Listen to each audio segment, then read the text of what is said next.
Alrighty, so with the MLS offseason now underway, and today is the opening of the MLS primary transfer window, which means that there's should be a lot of rumors and potentially trade that is going to happen, which I'll recap on my Wednesday news of the week episode. Let's do one last emotion index of the 2023 MLS season. We're going to look at how each of fan base feel about their team this season. Some fans will feel like their team had a dream season. Some fans feel like it's been a successful season. Some team will feel like, yeah, you could be better in terms of how their season gone, but it could have been a lot worse. A definition of a mediocre kind of season. And then, of course, some fans will feel like it's been a disappointing season, a season that they underachieved. And then, of course, there are fans that are basically saying, "What's 2023? I mean, 2023 didn't exist. Let's not talk about this season. Let's just move on to 2024." And we're not going to go alphabetical order because if I go alphabetical order, not only it's boring, but I'm pretty sure people will know exactly when I'm gonna talk about your team. So I'm gonna go random order this time, and we start off with the New England Revolution.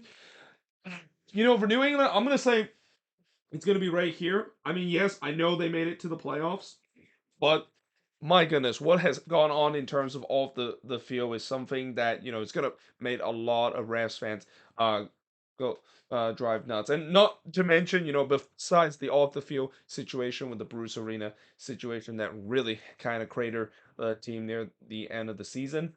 But man, they earned the award of the most injured riddle team this season. I mean, they just had an injury bug like no other team this season, just having their star player getting dealt with serious flow injury week after week, and as a result, for a team that looked like this was the year for them to finally win MLS Cup, and maybe this is like the one last hurrah for Bruce Arena. Not only it kind of end up into a bit of a whimper, but man, it definitely ends up to a point where we never thought that Bruce Arena exit at the New England Revolution would be like this, and especially his legacy maybe could be tainted because of this situation that to this day we still do not know what exactly is the reason why Bruce Arena uh did that led to him potentially getting fired from the New England Revolution. I mean, we have some ideas that it must be something that he said, but we'll never or know the true story, and we probably will never know it unless if they decided to unveil to the public. Then we go to the Seattle Sounders. For Seattle, I mean, I don't want to say it's been a successful season. I mean, yes, they made it back to the playoffs. I mean, that's a good thing, but you kind of had a sense that this season, I mean, it's been a kind of a meh kind of season. I mean, it's great that they made it back to the playoffs. Well, this is definitely a team that we're hoping that they can make one last hurrah, especially with the way that Ladero is not going to return to this team, and there's a question mark about Rudy Diaz, whether or not if he's returning to his team, and some of the old core pieces is going to be withered away this off season. So yeah, again, they were hoping it was going to be a one last hurrah. Didn't quite do so when they got eliminated by LAFC. Then we go to the defending MLS Cup champion Columbus Crew, and I'm going to get used to saying this for the rest of this year and even heading into next season. And I mean, anytime when you're the defending MLS Cup champion, it's a dream season. I mean, it doesn't matter what kind of things that happen all off the field. When you win MLS Cup, you basically hit the pinnacle part of what every team wanted to do in the beginning of the regular season, and the Columbus Crew is able to do so. So no doubt, it's a dream season for them. For Nashville, I'm gonna put them right here in the middle. I think this is a definition of a season where it's kind of a glass half full or glass half empty kind of season, depending on how you look at it and what Nashville fans feel about this team. Because on the glass half full, you could say that Leeds Cup run was just unexpected. Like you did not expect Nashville to go all the way to the final and challenge Inter Miami, and even push them all the way to a penalty kick shootout to decide the Leeds Cup final. Well, then on the other hand, if you're a Nashville fan that maybe is a little bit pessimistic and you would take that glass half full or glass half empty kind of stand, you would look at the regular season play, especially after their Leagues Cup. And we talked about this before, where sometimes when a team suffer a devastating loss in the middle of the season in another competition, it can linger into the league play too, and I feel like that might be the case for Nashville. They just never recover from that devastating loss to Inter Miami in the Leagues Cup final, and it kind of showed in the rest of the regular season play. Was bang bang average at best before getting dispatched in the first round of the playoffs. Then we go to Toronto FC. Oh, I mean, this is not even and tough to put where TFC fans is. I mean, I'm pretty sure TFC fans know where exactly where I was gonna put them there before this video even begin, and that of course is right here. I mean, let's not talk about this season because it's been a disastrous season. Probably one of the worst season a team has endured with all the bad things that have gone on, and just kind of shows you an example of money can not always buy happiness, and it can definitely not buy you a chance to not win the not avoid winning the wooden spoon. I mean, the fact that they just spent so much money this off season and they thought that maybe they got the right amount of players to do so, it crash and burn and then some in terms of the situation. And now heading into the off season, there's a lot of cleanup that is going to do, and John Herman's got his hands full in terms of trying to get this team back to being a just not just a playoff contender team, but just a respectable team in general because of just the nuclear flip that has happened this season for this Toronto FC team. Then we go to DC United. I think for DC it's kind of right here too. I mean, this is kind of how this season kind of turned out for them, and kind of is summarized of what I thought DC was going to be. I feel like this was a team that was kind of boom and bust, and this year they kind of show that aspect where there's times where they have boom, but then there's times that they have busted. There's times where they put up some great performances. I mean, I know Christian Benteke and Mateus Click was good this year, but then there are times where they look like the old DC team from last season when they won the wooden spoon. But as the old saying goes, when you win the wooden spoon the previous year, there's nothing to go but up. And I know DC fans will be frustrated that they didn't make it to the playoffs, but I think a lot of them would say that making the playoffs would be a great thing, but just not being a laughing stock in the league could be a step up. Though you could also say that some would maybe take the more cynical route and saying that, yeah,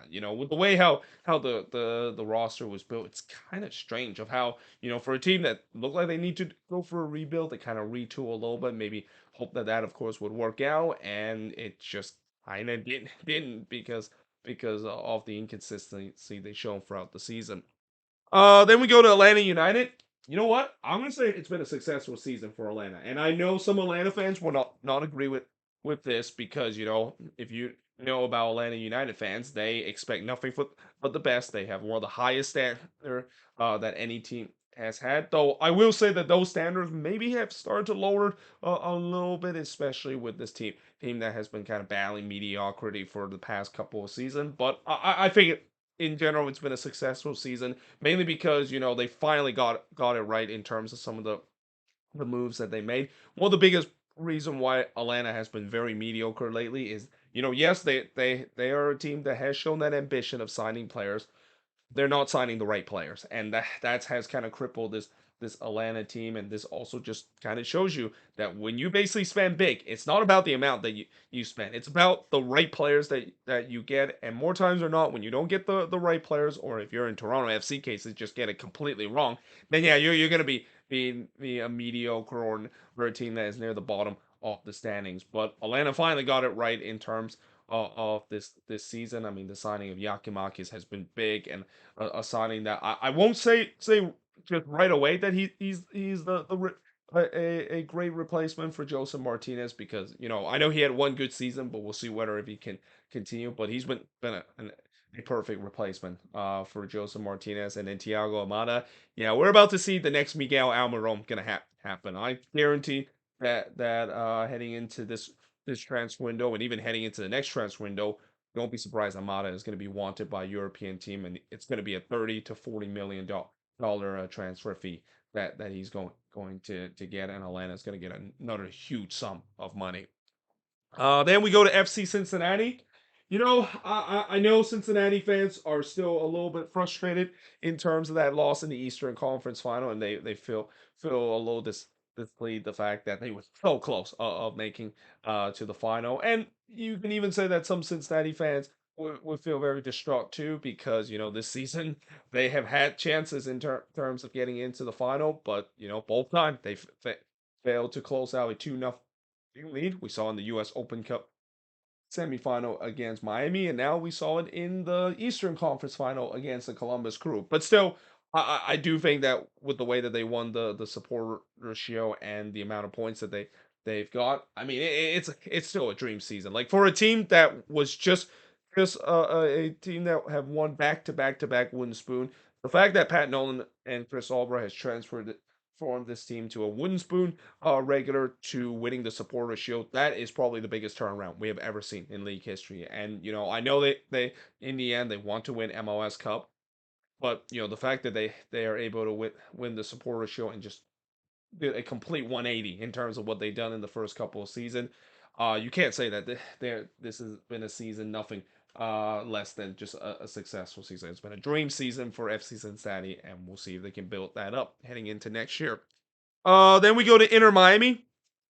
Yeah, of course it's a dream season for Inter Miami. I mean, I know they didn't make it to the playoffs, and that it was always going to be stacked against the odds. I mean, I know there are some people, even including myself, that even did a video talk about Inter Miami and their potential role to make it to the playoffs. It was always going to be daunting, and it was incredibly daunting. Once Messi was ruled out and some of their star players were ruled out because of injury. But again, anytime when you have the GOAT to be able to come to your team and not only put the center stage toward you in terms of the league, but in just the world of football, and just really put MLS in the world stage. I mean, it's nothing but a dream season for Inter Miami, and that's gonna continue heading into next year. Like literally, everybody is gonna be wanted to play Inter Miami. I mean, as much as they a lot of fans don't admit it, I'm pretty sure you're really want to see your team playing against Inter Miami, especially Western Conference team, because all Eastern Conference team is gonna at least play Inter Miami once at home. But for these Western Conference team, there's a lot of Western Conference fans would be dying to see Inter Miami play and see Messi play, because not only he's a special player, but he's the greatest player of all time. This is a generational talented player that we haven't seen probably since David Beckham comes in. Even that, I think this is even bigger than what David Beckham coming to MLS is for some that say see this moment, and especially with the way that MLS have been repeatedly reminding that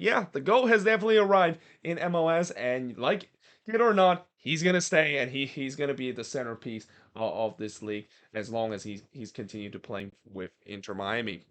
Then we go to the New York Red Bulls, and I forgot to forgot to mention Miami won the Leeds Cup and won their first trophy. So yeah, there you go. That just caps off in terms of what has been a dream season for Inter Miami, especially the impact too. As soon as Messi comes to Miami and in that Leeds Cup run, and they have a Hollywood script kind of way to win Leeds Cup, yeah, there is no doubt that it's been a dream season for Inter Miami. But now we move on to the New York Red Bulls. Yeah, for the Red Bulls, again, yes, they continue the streak, which if for some they could say that that's kind of an important thing for them to continue the longest active playoff streak in MLS. But it just kind of feels like it's a meaningless streak, and especially with the way that they're just it feels like this team is just stuck in a wheel of mediocrity, and also stuck in the inevitable that's so metro moment that we've seen with this team. Although I will say that this season, in terms of how they got eliminated in the playoffs, I mean, I can't say that they really suffered that so Metro moment. I mean, that long PK shootout they had, that's kind of disappointed that they came on the wrong end. But believe me, if you ask any Red Bulls fan, compared to that disappointment, compared to the numerous disappointment that made that so Metro kind of saying a big narrative of this club, they'll say that there's been way more heartbreaking moment than the 10 PK shootout round loss and the numerous time they had a chance to win the PK to send the series back to Cincinnati um to in game 3. So yeah, overall, I think it could have been better, but it could be worse. But it's also just the fact that this team is just stuck in this hamster wheel in terms of not producing those talented players from their pipeline as they used to be, and also just kind of clinging on to any life of relevance that this team can be good enough in terms of making the playoffs and scrap their way into the playoffs. But once the playoff begins, yeah, that's when they pretty much are not going to show up and not going to do too much. Then we go to Minnesota United.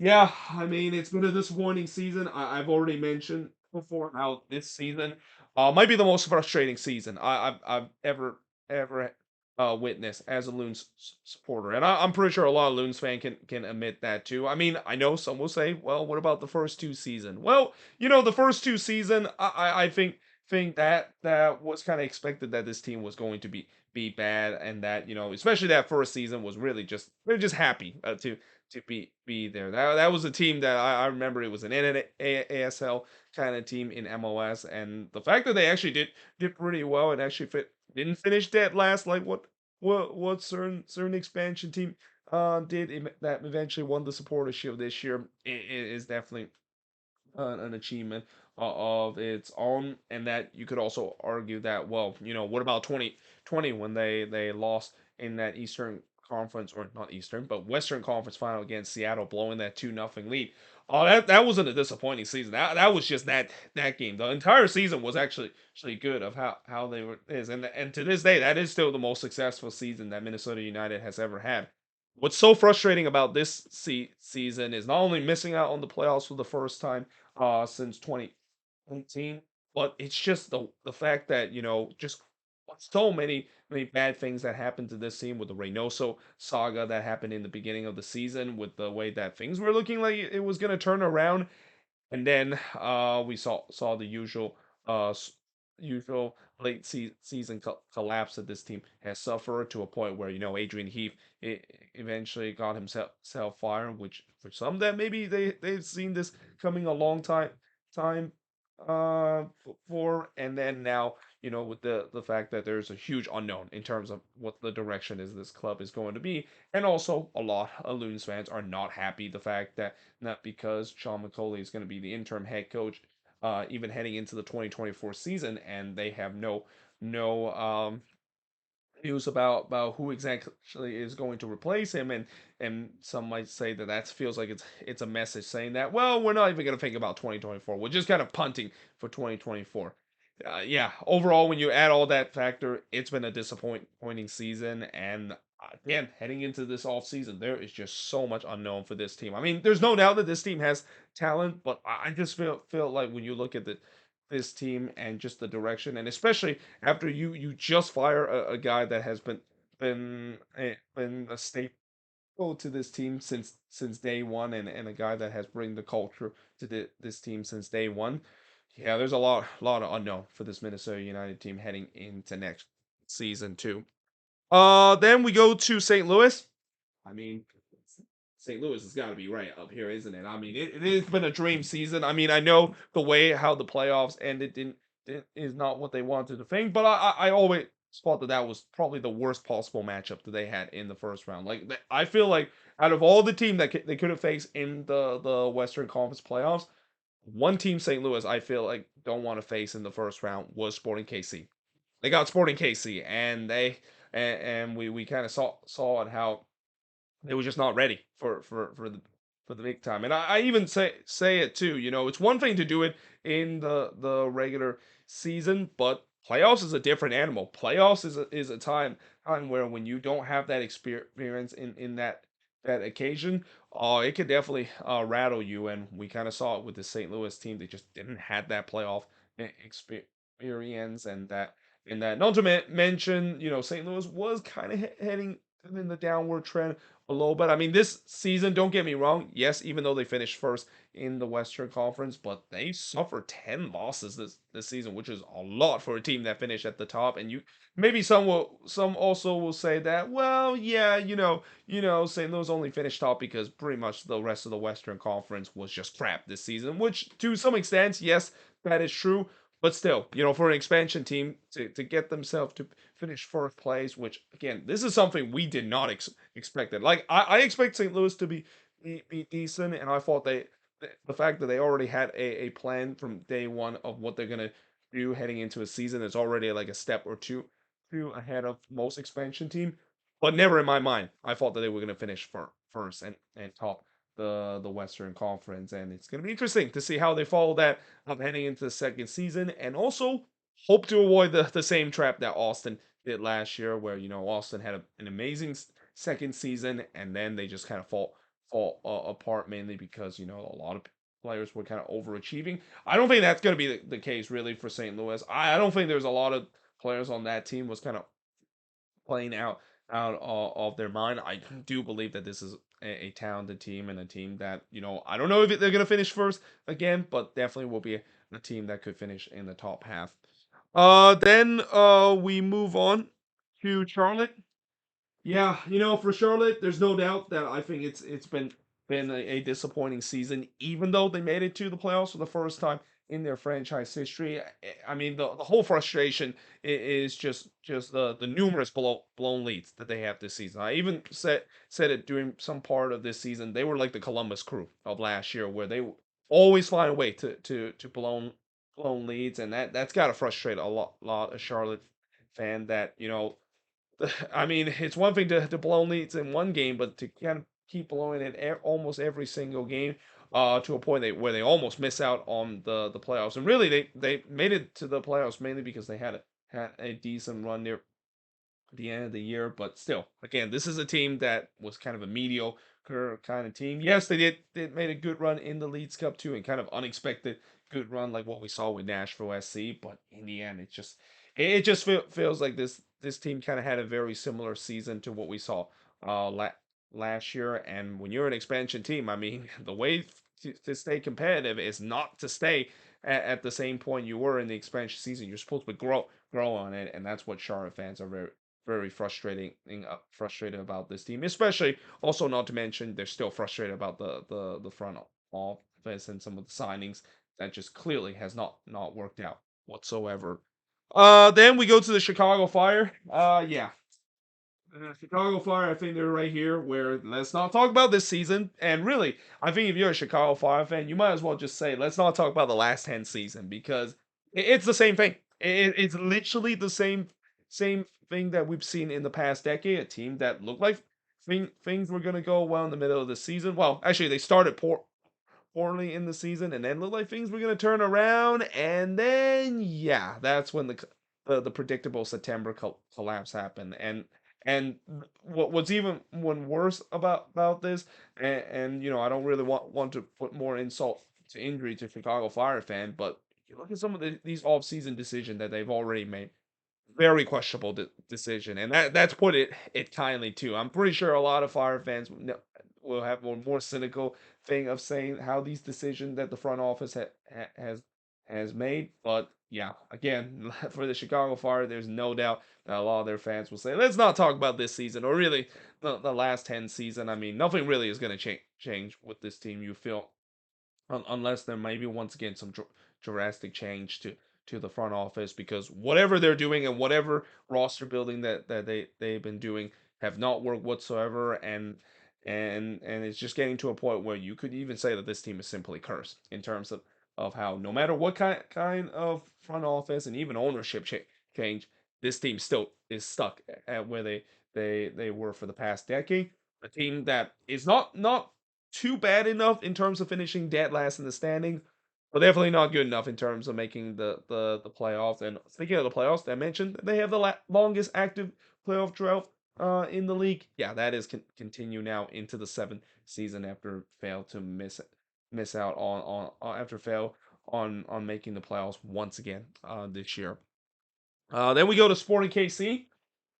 I would say it's been a successful season, and I know that that sounds crazy for a team that finished eighth in the standings, but consider what happened in the beginning of the year, where they went the first 10 games without register a win, well, the longest stretch of a team without registering a win. There was literally a lot of Sporting KC fans were calling for Peter Vermeer's heads, and that yeah, this team looked like they were doom and gloom in May, and the fact that they not only turn that around really in a single month, but to make it to the playoffs and also beat your biggest rival in the playoffs. I mean, yeah, sure, they didn't go all the way, and that I'm pretty sure Sporting KC fans will once again bring up the narrative of, well, this team looked like they're still stuck in this mediocrity kind of wheel in the playoffs, where they're good enough in terms of maybe winning against lowly opposition, though St. Louis probably is not one of those teams that I would say lowly opposition, but they're not good enough in terms of advancing deep in the playoffs. But still, again, consider the season that they had, and consider how bad things was in the beginning of the year. It's nothing short of a miracle. The fact that this team was still able to make it to the playoffs, and even win a playoff game too. Then we move on to the San Jose Earthquakes. Again, this will be debatable because I know there's some Quakes fans that were very critical of Luchi Gonzalez, and in terms of some of the tactics used. I mean, I'm kind of one of them because there were times where I was very critical of Luchi Gonzalez parking the bus, and that really the only reason why you could say the Quakes kind of made it to the playoffs is because one, the West sucks this season, and two, all that parking the bus at least sort of worked in more games than I thought it would be. But still, I do think it's still a successful season for this team. I mean, again, this is kind of the same situation I'll say about DC. The same goes for the Quakes, where after finishing dead last in the Western Conference, there's really nowhere but to go but up for this Quakes team. And that I even said that I think this team probably is not ready to make it to the playoffs. I think the talent wise they're still a little bit short in terms of making the playoffs. If they do, I would say instantly this is a successful season. And again, they made it to the playoffs, albeit in a round, and that now it's going to be interesting to see how they would builds up. And that's kind of a scary thing to say because I've seen this story so many times where let's see what they will build up after losing in the playoffs, and then it's kind of back to being a bottom feeder in the Western Conference again. Then we go to Austin FC. Oh boy, yeah, for Austin, this is definitely a season to forget. I mean, we knew that coming into this year, this team was going to suffer a regression, and I'm pretty sure Austin fans can admit it, as much as they want to say that, well, they want to make amends of that Western Conference final loss and potentially get themselves back into the playoffs and be a competitive team in the West. Nope. Instead, this team pretty much not only regressed, but regressed to a point where there was a lot of underachiever in this team. And then the disaster we saw in the CONCACAF Champions League. I mean, that Violeta series, that is definitely a brutal series. And then to top it all off, the Leeds Cup. And then what happened in the Leeds Cup? I mean, the Leeds Cup, I think when we hit to July, that was when it was the beginning of the end for this Austin FC team. As soon as they got dumped out in the Leeds Cup, after losing in probably one of the easiest group an MLS team could be involved in terms of having Liga MX team and two Liga MX that is with FC Juarez and Mazatlan, and basically losing both of them to get dumped out in the Leeds Cup. This team just went on a free fall mode. I mean, this team just keep losing, and losing to a point where I'm pretty sure Austin fans are still shocked the fact that Josh Wolf is still the head coach of this team. Like, with the way that there's been so much head coach turnover this season, you could say that it is a little surprising that Josh Wolf was giving so much leash. I mean, I guess maybe because of what happened last year with him making the Western Conference final. Maybe you give him the benefit of the doubt, but still, yeah. I mean, this season was just a nightmare season for Austin fans to to remember, and that they're hoping next year is going to be better and not be the talk of the butts of jokes, because again, between the Violet Letter series and then the failure that they had in the Leeds Cup, that pretty much sank this team's season. Yeah, they're hoping things are going to be different heading into next year. Then we go to the LA Galaxy. The Galaxy is an interesting one to say. I don't want to say it's been a successful season because they didn't make it to the playoffs, and anytime the Galaxy didn't make it to the playoffs, you can't really say that it's a successful season because the Galaxy has high standards. But I will still say that it could have been better, and it definitely could have been a lot worse. Really, I think for the Galaxy fans, their highlight of the season and really the win of the season is seeing their president Chris Klein being fired long last. I mean that was a move that was just so overdue. Like with the way in the beginning of the season with the protest that was going on, when we saw that Chris Klein eventually is being fired, you can see the Galaxy fans were celebrating like their team just won MLS Cup because that's literally the thing that they've been wanted to for the whole season, and it finally happened, and that's kind of good enough in terms of the expectation. I mean, otherwise, I mean, I think once we saw him being removed, you can see this Galaxy team definitely started to be playing a lot better. Though, and again, they had their usual collapse that we see near the end of the season. But still, again, for a team that I know there were expectation that they were going to make the playoffs because of all the toxicity that is going on with this team. The fact that they were able to solve that toxicity, I think their fans won't mind, and they'll say that they'll come back stronger heading into next season, especially now that they have a new sporting director and Greg Vanny, well at least don't have too much power and just relegated to the head coaching role, which I think fans will be fine with that. Then we go to Orlando City.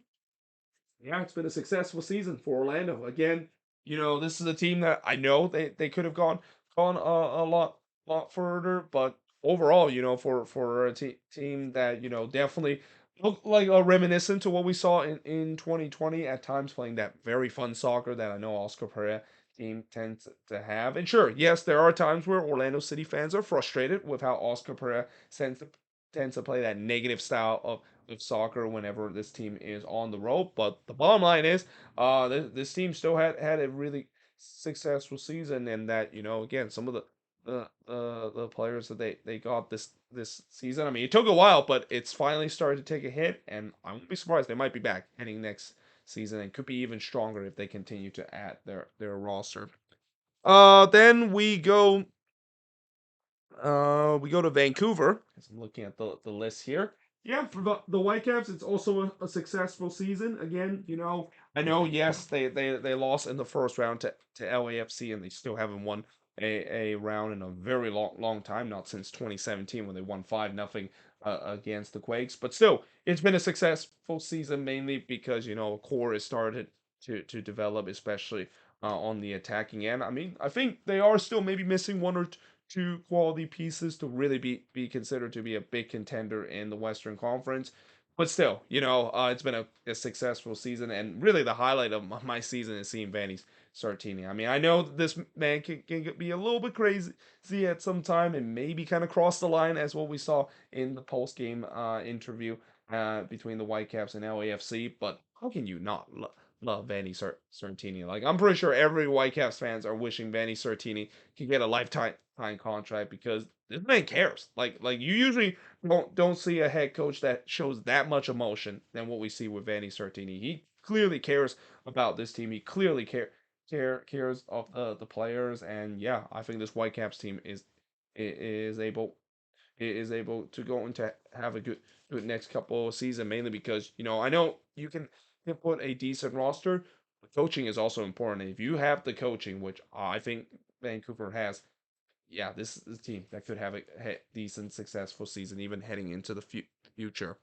Then we go to RSL again. This is going to be tough to measure, but I will say that I think it's kind of right in the middle where it could have been a better, but it could have also been a lot worse because there were spells where things were bad, but then there's spells where things were decent. I mean, in other words, I feel like it was a very up and down season for this RSL team, and when you have an up and down season, it's only fitting for them to kind of put right there in the middle of the standing. I mean, I will say that U.S. Open Cup run that they had was pretty decent, though. Again, losing in the semifinal, that will be a little bit disappointed, but still, there are some good things that they had, especially on the road. I mean, they were one of the toughest teams to beat on the road and have some of the most wins the season on the road. It's the home form that was a problem this year, and that despite the fact that they did add some good pieces. I mean, I really love when they added Chicho Arango, though he kind of fell out of favor, which was kind of odd to see because I'm not sure why exactly Pablo Mastroeni decided to kind of bench him near the end of the season. I mean, I don't know if he did something bad to Mascherani, but he was keep coming off the bench, which for a guy that was scoring goals left and right when he comes to RSL, I didn't think that he would eventually relegate himself to be in bench duty there. But yeah, again for this season for RSL, very mediocre kind of season, and it's perfectly put them right in the middle of this board. Then we go to the Rocky Mountain Cup rival, the Colorado Rapids. Yep, it's a season to forget. I mean, the Rapids dead last in the league. I mean, this season, I think what's so frustrating about this season is the fact that it's kind of the same thing. I'll say it about the Chicago Fire, where the Rapids is kind of a team that they're forever going to be hamstringed because of the ownership not being able to give the money to the front office to spend on players, and not to mention Robin Fraser, the firing of him. I still feel like that was kind of a harsh firing, even though I know this Rapids team were getting reserved. No head coaches is going to be successful with this Rapids team, and now with the way that Chris Armas is going to be stepped into this job. I mean, again, it's the same thing I say about the Chicago Fire. They're making some very questionable decision to say kindly, and I don't see things are going to get better for this team. And not only it's not let's not talk about this season. Maybe we might even say that let's not talk about next season too. If things continue to potentially look doom and gloom for this team in the future. Then we go to FC Dallas.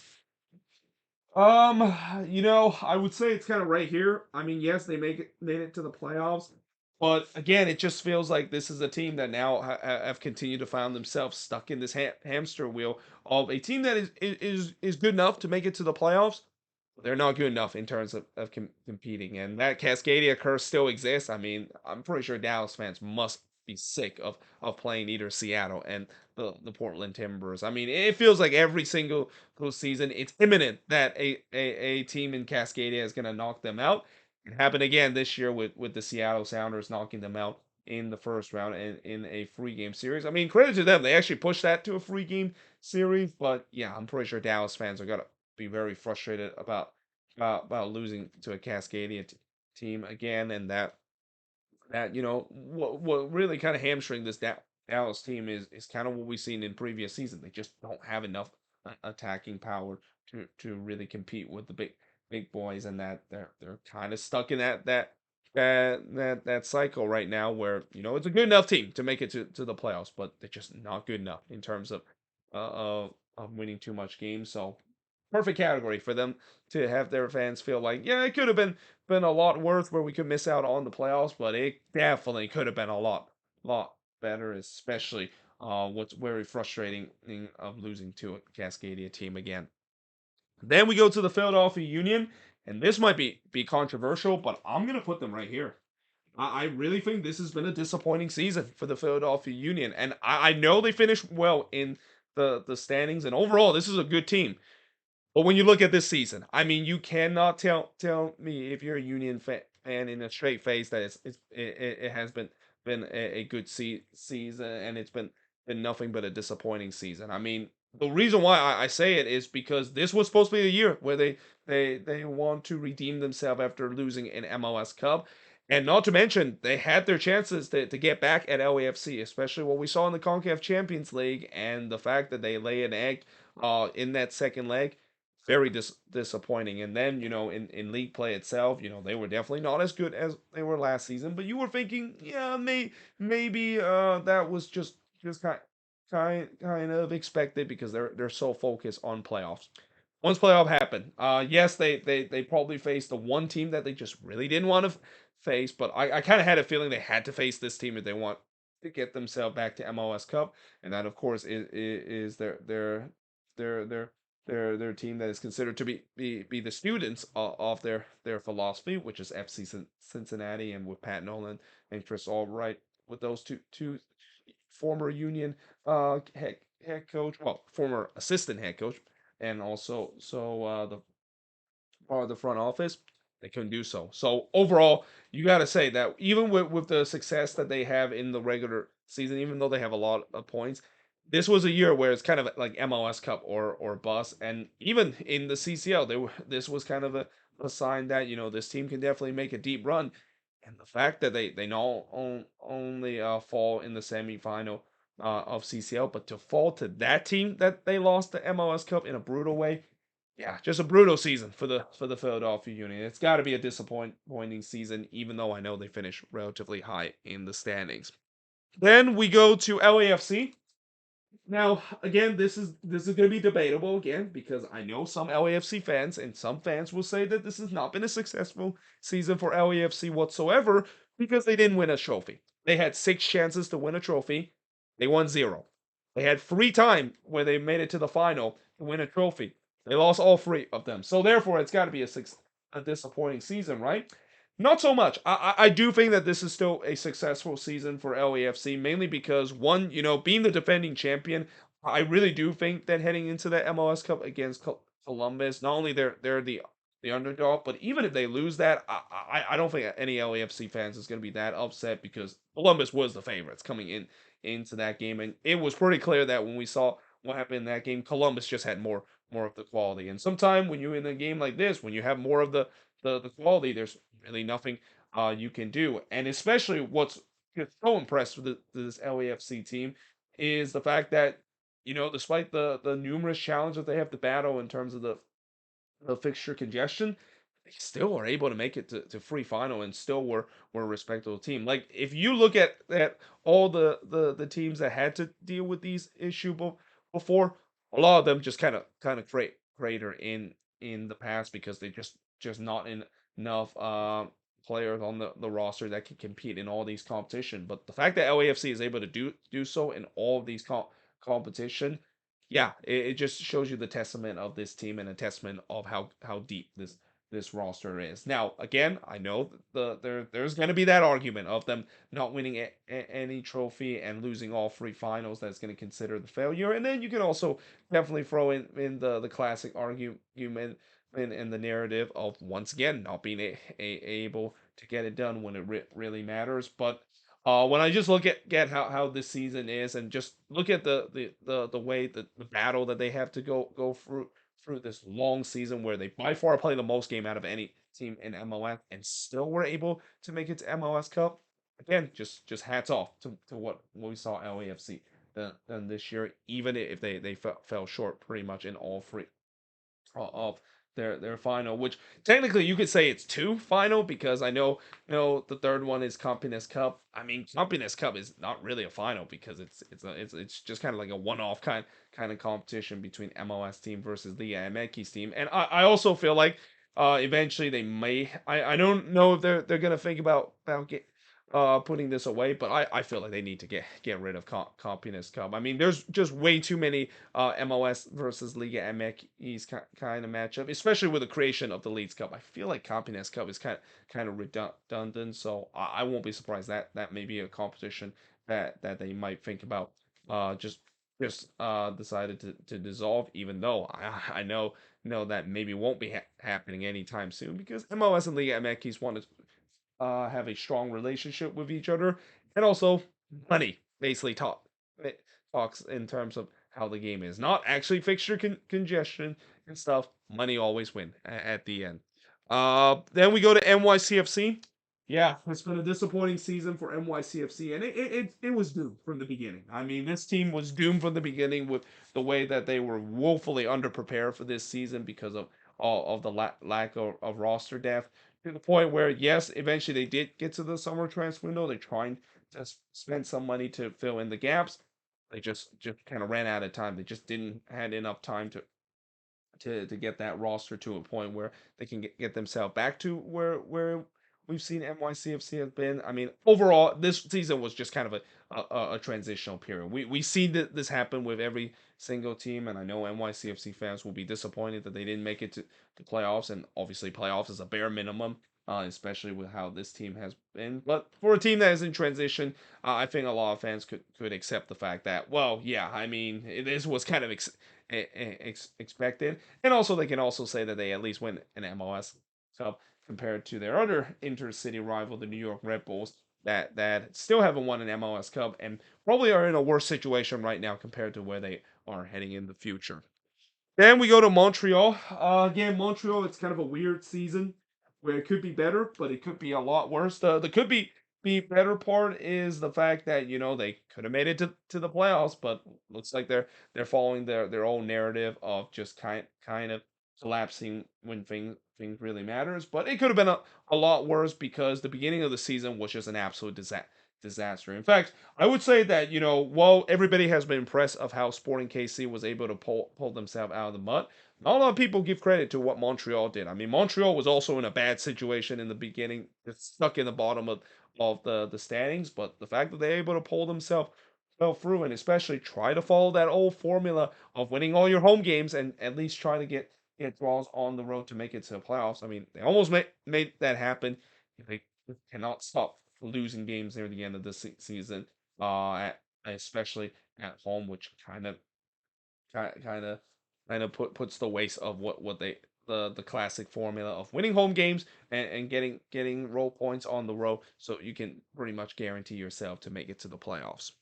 Then we go to the Houston Dynamo. Yeah, it's a dream season for the Houston Dynamo. Again, anytime when you win a trophy, and notice how, when you look at these four teams that I put here on the standing, well, except for St. Louis City, that is. Well, what does all of these teams except for St. Louis has in common? They won a trophy. Again, St. Louis, the reason why I put them there is because, again, if you would have told me this team would have finished first in the West in the beginning of the year, nobody would have believed you. And the fact that they were able to do so and make the history of being the first expansion team to finish at the top of the standings, yeah, that's an achievement of whole. But overall, like I said, all the other team, they won a trophy. Anytime when you win a trophy, it doesn't matter if it's a U.S. Open Cup like the Houston Dynamo have won this year, it's still consider a dream season, and especially that U.S. Open Cup win.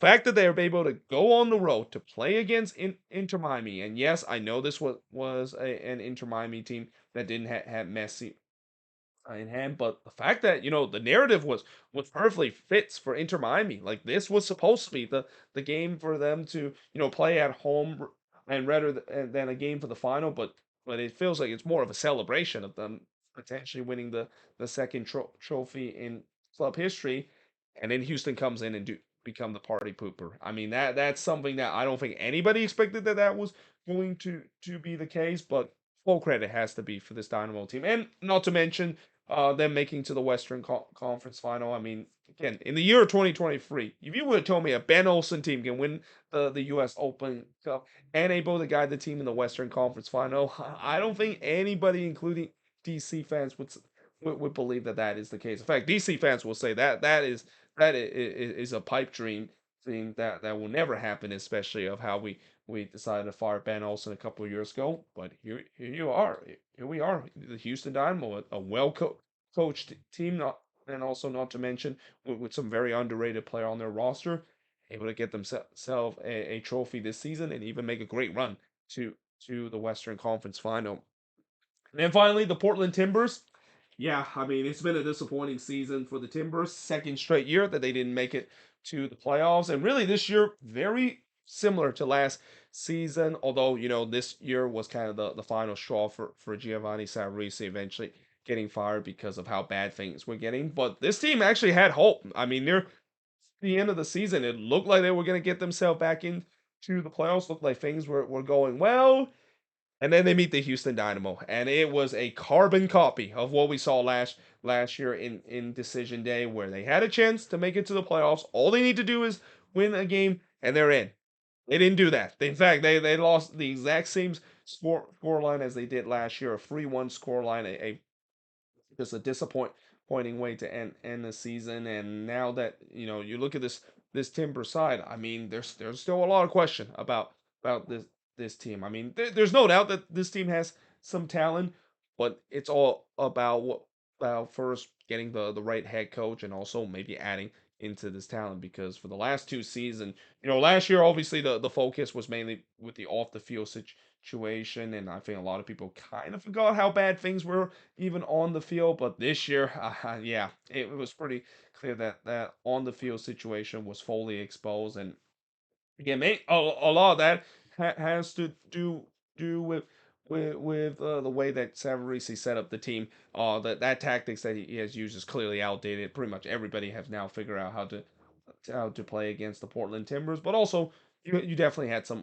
underachiever too. I mean, Evander, even though he has scored some great goals, have not lived up to its expectation, and Timbers fans are definitely very frustrated of how things have gone, and they definitely will be even more frustrated if this doesn't fix heading into the off season because this is supposed to be a team that should be a regular playoff contender, not miss out on the playoffs for the second year in a row, especially in the same way that they did last season on decision day and the same score line too.